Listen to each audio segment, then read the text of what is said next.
Hello friends, आज हम अपने क्लास 8 का इट्स सो हैपन जो इंग्लिश की बुक है उसमें जो हमारा कल हमने रीड किया था chapter number 4 the treasure with in, इसके जो इंटरनल क्वेश्चन है पहले हम करेंगे और उसके बाद इसके एक्सटर्नल जो टेक्सचुअल क्वेश्चन है वो करेंगे। तो सबसे पहला जो हमारा पेज नंबर 28 पर कॉम्प्रिहेंशन चेक किया जिनको इंटरनल क्वेश्चंस बोलते हैं हम वो करेंगे। तो जो हमारा फर्स्ट क्वेश्चन रहेगा वो होगा the what did Hafiz Contractor have nightmares about. तो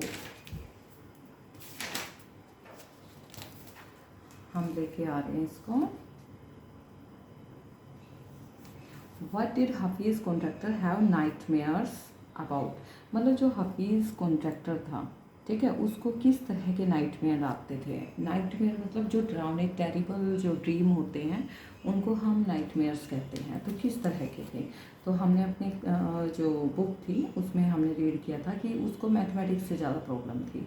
तो हाफिज़ has nightmares about mathematics examination की, मतलब ऐसा मैथमेटिक एग्जामिनेशन मतलब हॉल में वो बैठा हुआ है और ऐसा उसका मैथ्स का पेपर आया हुआ है where he did not know anything, जिसमें उसको कुछ भी नहीं आता। तो ये सबसे ज़्यादा उसको अपना हॉरिबल जो ड्रीम है वो लगता था। सेकंड क्वेश्चन जो हमारा रहेगा what did the principal say to him which influenced him deeply. तो प्रिंसिपल ने उसको ऐसा क्या कहा, हाफिज कॉन्ट्रैक्टर को ऐसा क्या कहा विच इन्फ्लुएंस्ड हिम डीपली, जो बहुत ज़्यादा उसको इन्फ्लुएंस कर गया। तो उसका रहेगा the principal had told Hafeez that he noticed him from the first day. Principal ने कहा कि हफीज़ को ये कहा कि मैं ना तुम्हें फर्स्ट डे से नोटिस कर रहा हूँ। Earlier he was a good student, क्या नोटिस किया कि वो पहले तो अच्छा स्टूडेंट था but now he never studied, और अब वो बिल्कुल भी नहीं पढ़ता, बिल्कुल कभी नहीं पढ़ता। His mother worked hard to bring him up, उसकी मम्मी जो फादर थे वो तो एक्सपायर हो चुके थे लेकिन जो उसकी मदर थी उसने बहुत मेहनत की उसको बड़ा करने में। Now it was the time to rise the occasion and study, और अब उसके पास टाइम आया है, किस चीज़ का टाइम आया है कि उस ओकेज़न का, उस अवसर का वो फ़ायदा उठाए, उसको ऐसा मतलब दिखाए कि मतलब उसको स्टडी करना है, कुछ करके दिखाना अपनी मदर को, जो उसकी मदर ने उसके लिए हार्ड वर्क किया है वो उसका काम आ जाए। तो नेक्स्ट क्वेश्चन हम इसी में देखते हैं। Question third that year I did not step out on to the field what was he busy doing that year, की मतलब ये जो साल था, जिस साल में वो ये बात कह रहा है कि आई did not step out on the field, कि मैं बिल्कुल भी फील्ड में उसने पैर भी नहीं रखा, बिल्कुल स्टेप आउट हो गया। What was he busy doing that year, तो उस ईयर में, जिस ईयर में उसने बिल्कुल प्ले ग्राउंड में या कहीं पैर नहीं रखा बाहर, तो ऐसा किस चीज़ में वो बिजी था। तो he was busy in study, वो स्टडी में बिजी था। He only ate food and study, वो अपना खाना खाता और अपना स्टडी के लिए बैठ जाता, सिर्फ यही किया उसने। वट डिस्ट्रैक्शन डिड हाफिज़ कॉन्ट्रैक्टर क्रिएट वन डे, क्या डिस्ट्रैक्शन हाफिज़ कॉन्ट्रैक्टर ने किया। मतलब डिस्ट्रैक्शन का मतलब होता है कि किस चीज़ से वो अपना पीछे छुड़ा रहा था, कि मतलब वो करना नहीं चाहता था उस चीज़ को, तो डिस्ट्रैक्ट करता था उस चीज़ को, अनदेखा कर रहा था। तो he didn't want to study, मतलब वो स्टडी नहीं करना चाहता था उस दिन। सो ही क्रिएटेड अ डिस्ट्रैक्शन, तो उसने एक डिस्ट्रैक्शन क्रिएट किया अपने माइंड में ही कि मुझे इससे किसी तरह अपने मन को हटाना है। For that day whole hour he played chor police with his friends, अपने फ्रेंड्स के साथ उसने चोर पुलिस खेला पूरा दिन। तो would you have like to participate in the distraction had you been with him, क्या जैसा उसने किया ऐसा तुम भी ऐसे डिस्ट्रैक्शन में पार्टिसिपेट करते। तो I would have avoided such distraction, मैं इस डिस्ट्रैक्शन को ही अवॉइड करती या करता। Because I have to submit my homework at regular basis, क्योंकि मेरा जो स्कूल टाइमिंग है या हम आप लोगों की बात करें तो वो हमें रेगुलर बेसिस पे होमवर्क सबमिट करवाना होता है। And I can not copy from another's work, और हम दूसरे के वर्क से टीचर को हमेशा पता चल जाता है कि इसने चीटिंग करके किया है, तो हम कॉपी भी नहीं कर सकते। So it would not be good for me, तो ये मेरे लिए अच्छा नहीं होता। पेज नंबर अगर हम 32 के इंटरनल क्वेश्चंस की हम बात करेंगे तो उसका फर्स्ट क्वेश्चन आएगा हमारा कॉम्प्रिहेंशन चेक में Hafeez Contractor wanted to join the police force, why didn't he. मतलब जो हफीज़ कॉन्ट्रैक्टर था वो पुलिस फोर्स को ज्वाइन करना चाहता था, लेकिन उसने ऐसा नहीं किया। क्यों? Hafeez wanted to join the police force but his mother suggested him. तो वो पुलिस फोर्स ज्वाइन करना चाहता था, लेकिन उसकी मदर ने उसको सजेस्ट किया not to join the police force, कि तुम्हें पुलिस फोर्स ज्वाइन नहीं करना है, जस्ट कंप्लीट हिज ग्रेजुएशन, कि उसको अपनी ग्रेजुएशन कंप्लीट करनी है। इसमें मी और माई भी ठीक है, लेकिन मैंने इसलिए कर दिया क्योंकि हम हिज मदर कह रहे हैं, तो उसके अकॉर्डिंग हिम आएगा और यहाँ हिज आएगा। ठीक है, अगर यहाँ माई मदर होता कि मतलब वो हफीज़ कह रहा है कि मेरी मदर जो है मुझे सजेस्ट करती, ठीक है, अगर मैंने हिज राइट किया है तो हम यहाँ ही करेंगे, हिम करेंगे और यहाँ हिज करेंगे।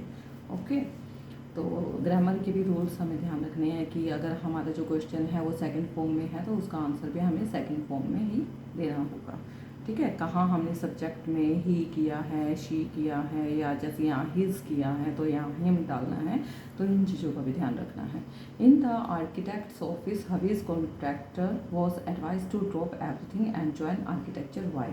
जो आर्किटेक्ट ऑफिस में हाफिज़ कॉन्ट्रैक्टर था उसको किसने मतलब सारी चीज़ें ड्रॉप करके, सारी चीज़ें छोड़ के और आर्किटेक्चर को ज्वाइन करने के लिए कहा, और क्यों? All this happen by chance, ये सब कुछ ना बाई चांस हो गया। He went there to learn French, वो वहाँ क्या लर्न करने गया था? फ्रेंच लर्न करने गया था। वन डे ही सा समथिंग ड्राइंग, समबडी ड्राइंग, तो एक बार ना वहाँ उसके आर्किटेक्चर के जो उसकी कज़न का हस्बैंड था उससे वो फ्रेंच सीखता था, तो उसके ऑफिस में कोई ना ड्राइंग, उसने ड्राइंग देखी, तो कोई ड्राइंग कर रहा था, तो अ विंडो डिज़ाइन थी, उसमें डिटेल थी सारी विंडो की और सारा डिज़ाइनिंग कर रहा था वो, but that drawing was wrong, लेकिन वो ड्राइंग रॉन्ग थी। And I told to him, तो वो कहता है कि मैंने उसको बता दिया इसके बारे में कि ये जो तुम ड्राइंग कर रहे हो ये बिल्कुल गलत है। Then my cousin's husband asked me to design that window, तो मेरे जो कज़न का हस्बैंड था जिससे वो फ्रेंच सीख रहा था, मतलब ये सारी बातें माई क्यों कहा है? क्योंकि वो अपने बारे में बता रहे, इसमें खुद को उसने ले रखा है। तो माई कज़न्स हस्बैंड आस्क्ड मी, तो उसके जो कज़न का हस्बैंड है उसने उससे पूछा, मतलब मुझसे पूछा उसने कि इस डिज़ाइन के बारे में, दैट विंडो कि तुम डिज़ाइन करके दिखाओ, अगर इसका रॉन्ग है तो तुम डिज़ाइन करो दैट विंडो, ठीक है, डिज़ाइन दैट विंडो, उस विंडो को डिज़ाइन करो। देन ए हाउस डिज़ाइन करने के लिए बोला, देन ज्वाइन ऑल दिस, और फिर इन सबको एक ज्वाइन आर्किटेक्ट जैसे इकट्ठा कर देते हैं सबको, यहाँ किचन होना चाहिए, यहाँ विंडो होनी चाहिए, यहाँ डोर होना चाहिए, और ये सब कुछ ज्वाइन करने के लिए कहा। आई डिड दैट, और मैंने वैसा कर दिया। After that he went to meet the principal, तो वो जो उसका कज़न का हस्बैंड था उसके साथ गया प्रिंसिपल से मिलने कि इसको एडमिशन दे दिया जाए आर्किटेक्चर में, ठीक है, और उसको एडमिशन मिल गया। What was Mrs Gupta's advice to Hafeez Contractor, जो मिसिज़ गुप्ता थी जो हफीज़ कॉन्ट्रैक्टर की टीचर थी सेकेंड और थर्ड स्टैंडर्ड में, तो उन्होंने क्या एडवाइस किया था हफीज़ कॉन्ट्रैक्टर को? Mrs Gupta was his teacher in second और third standard, when she saw his drawings she suggested him to become an architect, तो उसने उसको सजेस्ट किया था, उसकी ड्राइंग्स इतनी अच्छी थी कि उसने कहा तुम तो आर्किटेक्ट बन सकती हो, तो तुम बड़े होकर आर्किटेक्ट ही बनना, क्योंकि पढ़ना तो तुम्हारे बस की है नहीं, तो ये ड्राइंग कर रही हो अच्छी सी, तो आर्किटेक्ट बन जाना, कम से कम सक्सेस मिलेगी। तो what made her advice him so, तो क्या मतलब उसने ऐसा एडवाइस क्यों किया उसको, हफीज़ कॉन्ट्रैक्टर को, उसकी टीचर ने मिसिस गुप्ता ने ऐसा एडवाइस क्यों किया? She advised him so on seeing his fine sketches, उसके इतने स्केचेस इतने अच्छे लगे उसको, तभी उसने उसको एडवाइस किया, क्योंकि टीचर्स को पता होता है कि स्टूडेंट्स में क्या इंटरेस्ट किस चीज़ में है, मतलब क्या क्या उसकी एबिलिटीज़ हैं और वो क्या कर सकता है, तो उसने उसको पहचान लिया था।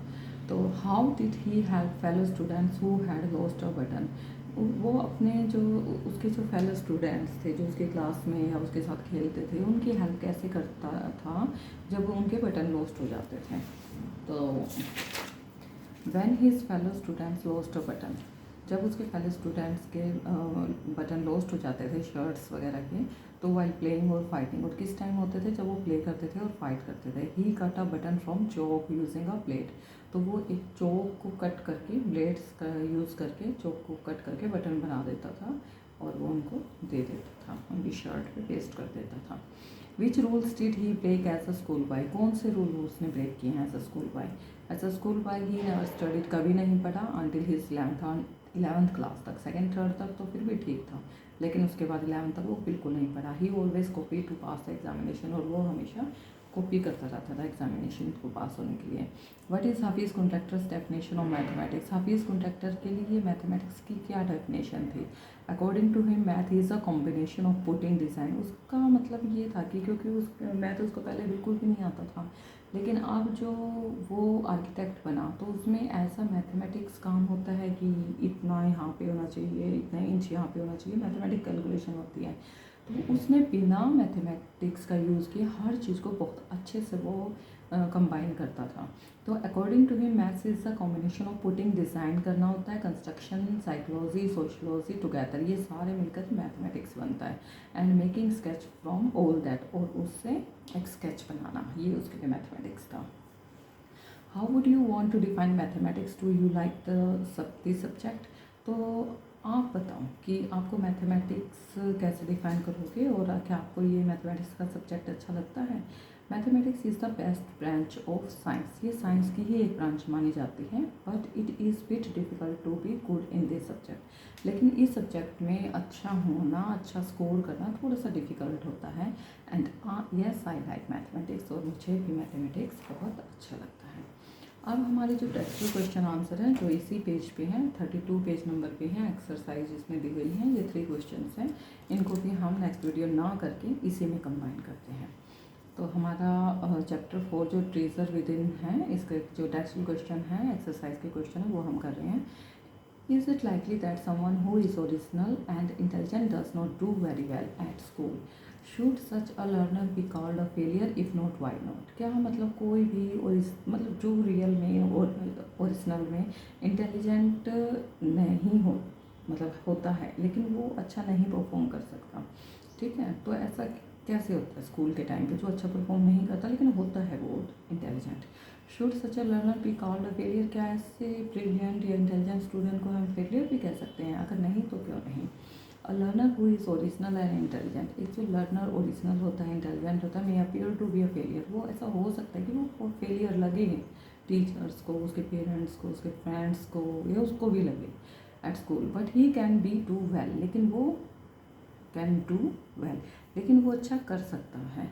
And his future can be bright, और उसका फ्यूचर ब्राइट हो सकता है, क्योंकि वो अगर वो अपने स्टडी में अपने इंटेलिजेंस को नहीं उस टाइम पे शो कर रहा, लेकिन वो किसी ना किसी चीज़ पे, जो इंटेलिजेंट होता है कहीं ना कहीं अपनी इंटेलिजेंस को करता है, अपनी क्रिएटिविटी को दिखाता है, ठीक है, उसको यूज़ करता है, ठीक है, तो वो हो सकता है स्टडीज़ में उस क्रिएटिविटी को नहीं दिखा रहा, लेकिन अदर जो आप कह सकते हैं अदर वर्क में, अदर एक्सपीरियंस में वो ऐसा करता होगा 100%।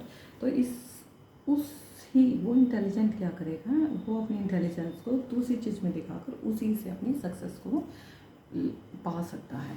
तो who in your view is an unusual learner, आपके विचारों में कौन अनयूजुअल लर्नर होता है। And unusual learner can be genius, जो अनयूजुअल लर्नर होता है, जो डेली नहीं अपना काम करता, या टीचर्स ने कुछ भी करने के लिए दिया है या कुछ भी है वो नहीं करता, तो वो भी जीनियस हो सकता है, लेकिन वो किसी पर्टिकुलर सब्जेक्ट में हो सकता है। He can be different from others in different subject, वो अलग होगा लेकिन औरों से अलग सब्जेक्ट में। ऐसा नहीं है कोई मैथमेटिक्स में जीनियस है तो जो इंटेलिजेंट होगा वो मैथमेटिक्स में ही जीनियस होगा, नहीं, वो किसी दूसरे सब्जेक्ट में हो सकता है, वो इंग्लिश में भी हो सकता है, वो साइंस में भी हो सकता है, वो साइंस के एक पर्टिकुलर सब्जेक्ट बायो में भी हो सकता है, फिजिक्स में भी हो सकता है, किसी भी सब्जेक्ट में हो सकता है।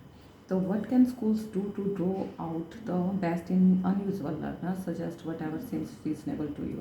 तो स्कूल्स में मतलब जो अनयूजुअल लर्नर होते हैं उनके लिए अच्छा कैसे किया जा सकता है, आप इनको सजेस्ट करो। School should stop treating all learners as ordinary student, जो स्कूल है उनको हर स्टूडेंट्स को ऑर्डिनरी नहीं ट्रीट करना चाहिए। They should try to discover the hidden talent, school को ये होना चाहिए कि जो बच्चे हैं हर एक में कुछ ना कुछ हिडन टैलेंट होता है, तो उनको वो बाहर निकाले, उनके हिडन टैलेंट को डिस्कवर करे, और फिर हर स्टूडेंट का कुछ ना कुछ हिडन टैलेंट होता है और उसके बाद फिर उनको एनकरेज भी करे कुछ करने के लिए। उसी इंटरेस्ट में उनको आगे बढ़ा जाए। औरों पे भी ध्यान दिया जाए, ऐसा नहीं है कि औरों पे ध्यान नहीं दिया जाए, और सब्जेक्ट भी ज़रूरी होते हैं, लेकिन साथ में जो मेन उनका इंटरेस्ट है उसमें उनको ज़्यादा एनकरेजमेंट मिलनी चाहिए। तो ये हमारे टेक्सचुअल जो क्वेश्चन थे, ये तीनों क्वेश्चन भी हमारे कंप्लीट हो चुके हैं, इंटरनल क्वेश्चन आंसर भी कंप्लीट हो चुके हैं चैप्टर 4 के, द ट्रीजर विद इन के। तो फ्रेंड्स, आई थिंक कि आपको बहुत अच्छे से ये समझ में आ रहा होगा, क्योंकि मैं लाइन टू लाइन आपको राइट भी करके खुद ही दे रही हूँ अपनी लैंग्वेज में, जो कि आपके लिए बहुत ईजी रहेगी और आपको समझ में भी बहुत अच्छे से आ रहा होगा। तो please friends, like share and subscribe my channel. Thank you all.